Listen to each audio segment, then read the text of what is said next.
They wanted heroes, clean, simple stories about brave American boys liberating grateful French civilians. That's what the folks back home wanted to see in the newsreels, what the Army wanted me to film, what everyone expected from the liberation of Paris. What I filmed instead was something messier, more complicated, more human. My name is Jack Peterson, and I'm a combat cameraman for the U.S. Army Signal Corps. I'm 32 years old, and for the past 2 years I've been filming the war in Europe. Normandy, the hedgerows, the push across France. I've filmed more death than any human being should see, and I thought I'd become numb to it. Then we reached Paris, and I realized you never really become numb. You just learn to pretend. I grew up in Chicago, the son of a newspaper photographer who taught me the craft before I could read. Spent my 20s working for various papers and newsreel companies, filming everything from political rallies to gangland murders. When the war broke out, the Army recruited photographers and cameramen, trained us at Fort Monmouth, and sent us overseas with combat units. They gave us cameras instead of rifles, told us to document the war for posterity, told us we were observers, that our job was to capture history, not participate in it. They made it sound noble, objective, like we could stand apart from the horror and just record it. That lasted about as long as my first firefight. I landed at Normandy on D+3, 3 days after the initial invasion. My camera unit was attached to the 4th Infantry Division, following them inland. I'd been told to film the advance, the liberation, the grateful French civilians welcoming their liberators. Get footage they could use for newsreels, for propaganda, for showing the folks back home that we were winning. The reality was muddier than that, literally. Everything in Normandy was mud and blood and boys too young to drink dying in hedgerows. I filmed it all. The wounded being carried back, the dead being buried, the 1,000-yard stares of men who'd seen too much. The Army censors cut most of it. Too depressing, they said. Bad for morale. They wanted heroes. I was filming trauma. By August, we'd broken out of Normandy and were racing across France. The Germans were in retreat. Paris was in open rebellion, and everyone knew liberation was days away. My unit was attached to the French 2nd Armored Division under General Leclerc, the Free French forces who'd been fighting since 1940, who'd earned the right to be first into their own capital. Lieutenant Frank Morrison, our liaison officer, briefed us on August 23rd. Gentlemen, we're going into Paris. This is going to be historic, the liberation of one of the great cities of the world. Your job is to capture it, film everything, the troops entering, the civilians celebrating, the moment when freedom returns to France. This is why you're here. He made it sound clean, heroic, a moment of pure triumph. It wasn't clean at all. August 24th, 1944. We rolled toward Paris with the French armor, American infantry, and a collection of journalists, photographers, and cameramen all desperate to document history. I was in a Jeep with my camera equipment and 2 other Signal Corps photographers, Tommy Chen from San Francisco and Mike O'Brien from New York. We'd been filming together since Normandy, had become a tight unit. The closer we got to Paris, the more signs we saw of what the occupation had been like. Burned villages, destroyed rail lines, bodies hanging from trees, resistance fighters executed by the Germans as a warning. French civilians emerged from hiding to cheer us on, but their faces were hollow, haunted. 4 years of occupation had taken its toll. We could hear the fighting before we saw the city. Artillery, small arms fire, the distinctive sound of urban combat. The Paris uprising had started days earlier, the resistance and civilian population fighting the German garrison. We were coming to help finish what they'd started. The outskirts of Paris were a war zone. German troops were fighting delaying actions, trying to slow us down. We took sniper fire from windows, machine gun fire from intersections. This wasn't a triumphant march into a liberated city. This was a battle. I filmed it all. French tanks rolling through narrow streets, infantry clearing buildings, civilians caught in crossfire, a young woman, maybe 20, running across a street with her child, trying to reach safety. German machine gun fire kicked up pavement around her. She made it. I got it on film. The censors would probably cut it. Showed the Germans still fighting, showed civilians in danger. Not heroic enough. By evening, we'd fought our way into the city proper. The streets were chaos. French resistance fighters with armbands and captured weapons, German soldiers trying to surrender or fight to the death, civilians emerging from hiding to join the battle or just to see their liberators. It was impossible to tell who was who, which way was safe. We set up in a commandeered building near Notre Dame. Sporadic gunfire all night. The Germans still held strong points throughout the city. The liberation everyone had imagined, joyful, peaceful, triumphant, was actually a confused urban battle with civilians caught in the middle. Tommy Chen took a round through his camera that night. Sniper shot from across the river. The bullet destroyed his equipment, would have killed him if it had been 6 inches to the left. He sat there staring at the ruined camera, hands shaking. "I'm supposed to be an observer," he said. "Non-combatant.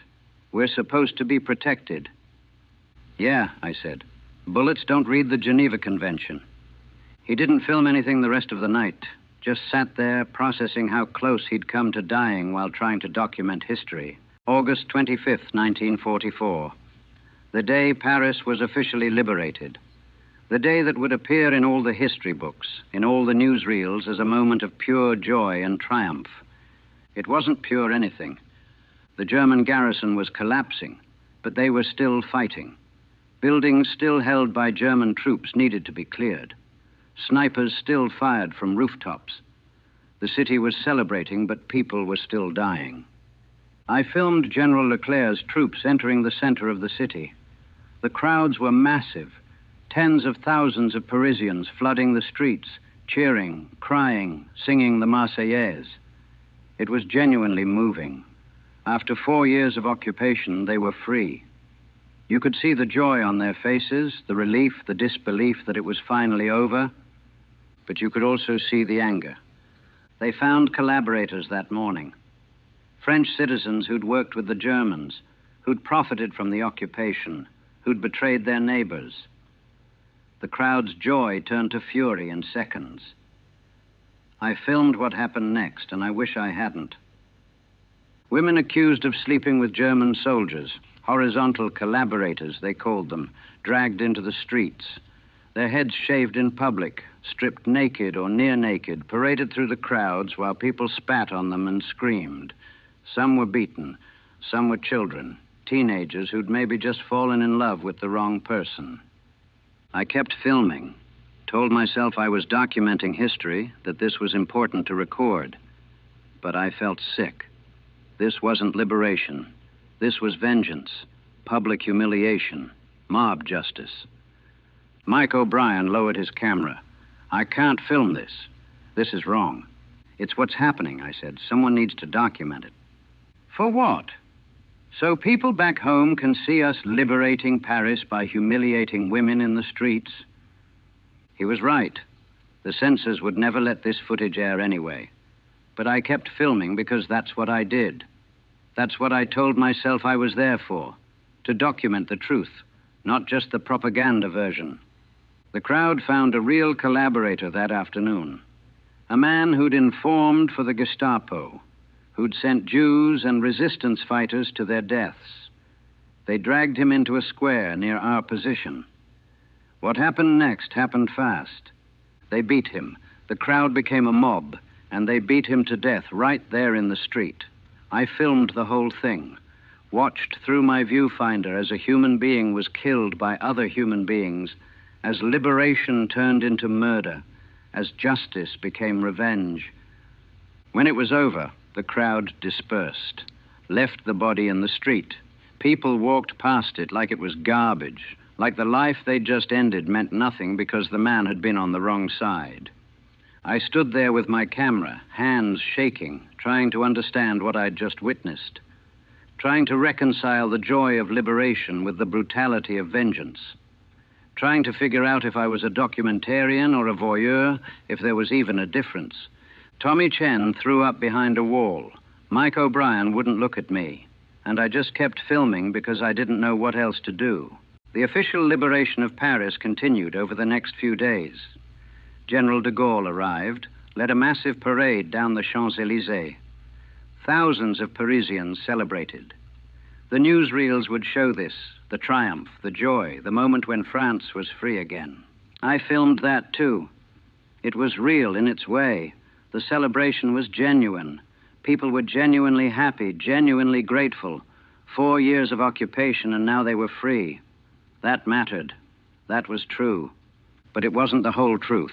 Between the celebrations, we filmed the aftermath. The bodies being pulled from buildings where Germans had made last stands. The resistance fighters who died in the uprising before we arrived. Their bodies had been lying in the streets for days. The civilian casualties caught in crossfire, killed by stray bullets or shrapnel during the fighting.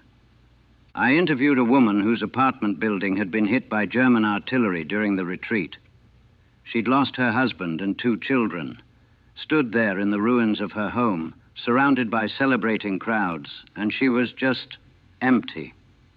"Everyone is so happy," she said in broken English, "but my family is dead. The liberation came too late for them. What am I supposed to celebrate?" I filmed that interview. The censors cut it. Too depressing. Not the narrative they wanted. We found the prisons and detention centers the Gestapo had used, the torture rooms, the cells where resistance fighters had been held before execution. The walls still had bloodstains, still had scratched messages from prisoners who knew they were going to die. One cell had a calendar scratched into the wall, a prisoner counting days, hoping for liberation. The calendar ended on August 17th, a week before we arrived. Someone had died hoping, never knowing that freedom was just days away. I filmed that too. That also got cut. The Jewish quarter was almost empty. The families who'd lived there for generations, gone. Deported to camps, murdered, disappeared. The few who'd survived came out of hiding to find their homes occupied by strangers, their businesses looted, their communities destroyed. An old man grabbed my arm outside a synagogue. "You must film this," he said in Yiddish accented English. "You must show the world what they did to us. Don't let them forget." I filmed everything he showed me. The desecrated synagogue, the names on the memorial wall of families who'd been taken, the empty apartments with their possessions scattered, looted, destroyed. None of it made the newsreels. The liberation of Paris was supposed to be a happy story, a triumph. There was no room for genocide in a propaganda piece about French freedom. August 28th, 1944, 3 days after the official liberation. The celebrations were winding down. The army was already moving on. The war didn't stop just because Paris was free. We were preparing to head east, to follow the advance toward Germany. I spent those final days in Paris filming what the newsreels would never show. The black market that had sprung up immediately, people selling scarce goods at inflated prices. The summary executions of suspected collaborators. No trials, no due process, just accusations and bullets. The turf wars between different resistance factions, each claiming authority, each settling old scores. Lieutenant Morrison found me in a cafe, reviewing my footage. His face was grim. "Peterson, we need to talk about what you've been filming." "Just documenting what's happening, sir." "You're documenting the wrong things. The liberation of Paris is a story of triumph, of freedom restored, of grateful allies welcoming their liberators. That's what people need to see. That's part of the story. But there's more to it. The more to it doesn't help the war effort. It doesn't inspire people back home. It doesn't serve any useful purpose. He paused. I'm ordering you to turn over all footage of collaborator punishments, civilian casualties, and anything else that doesn't fit the narrative. It won't be used. That's history, sir. That's what actually happened. That's not the history we're telling. Give me the footage.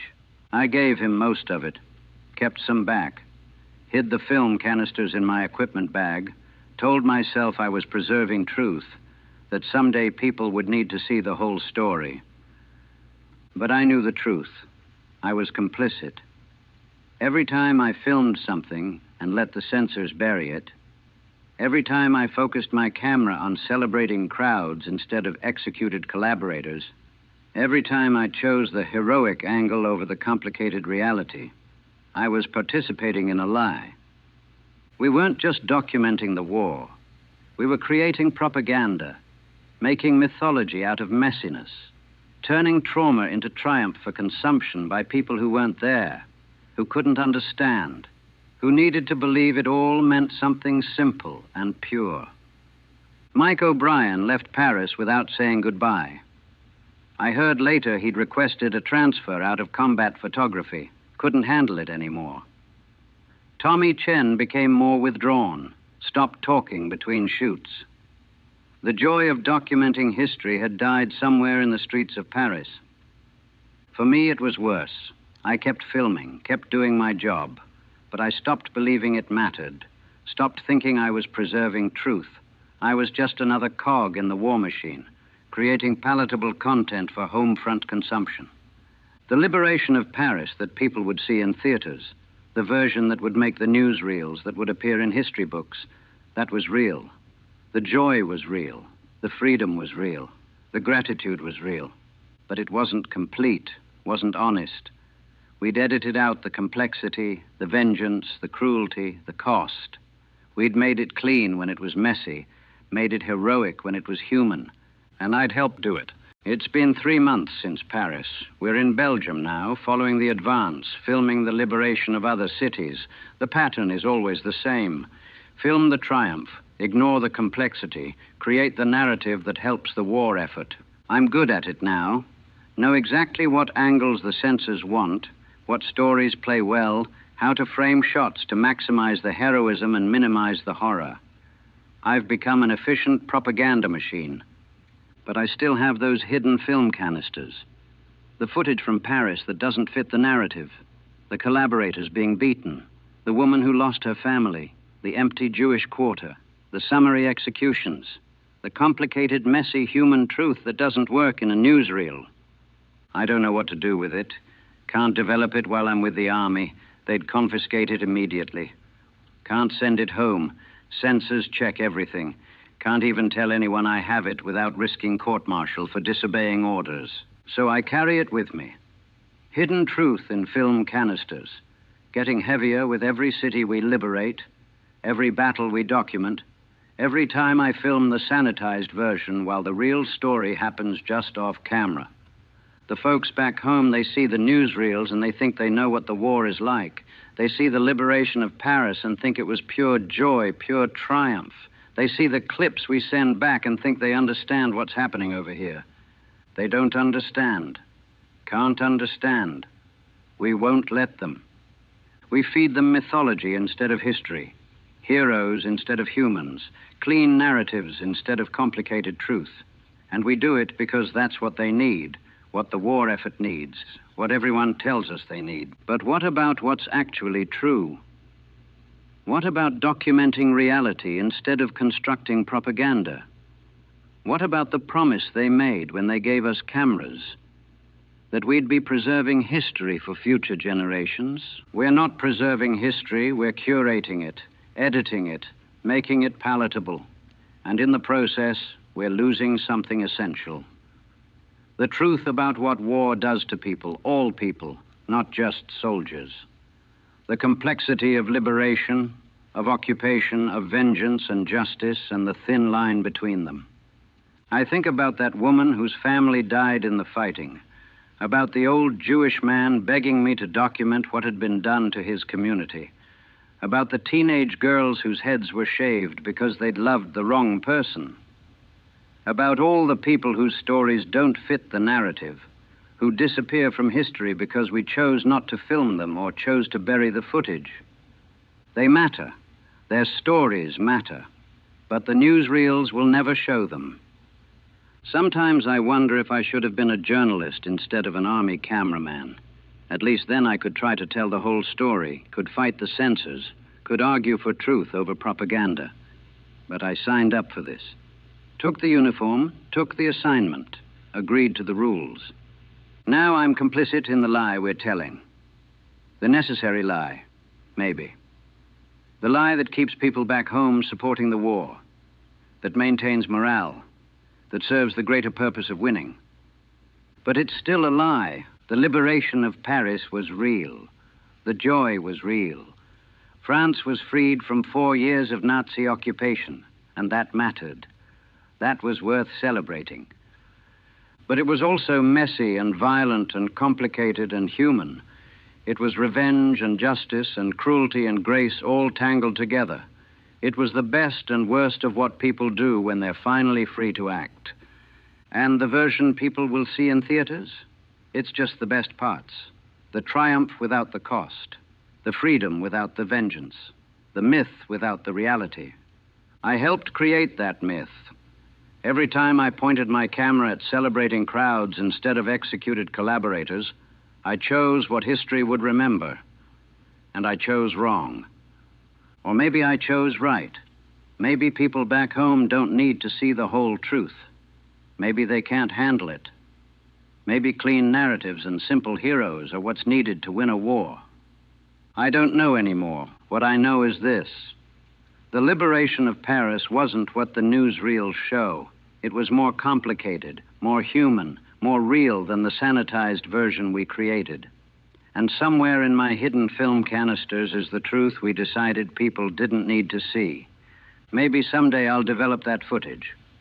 Maybe someday people will be ready for the complicated truth about liberation, about war, about what happens when victory and vengeance collide. But right now, I just keep filming. Keep creating the propaganda. Keep burying the truth. Keep telling the lie we all agreed to tell. Because that's my job. That's what war correspondents do.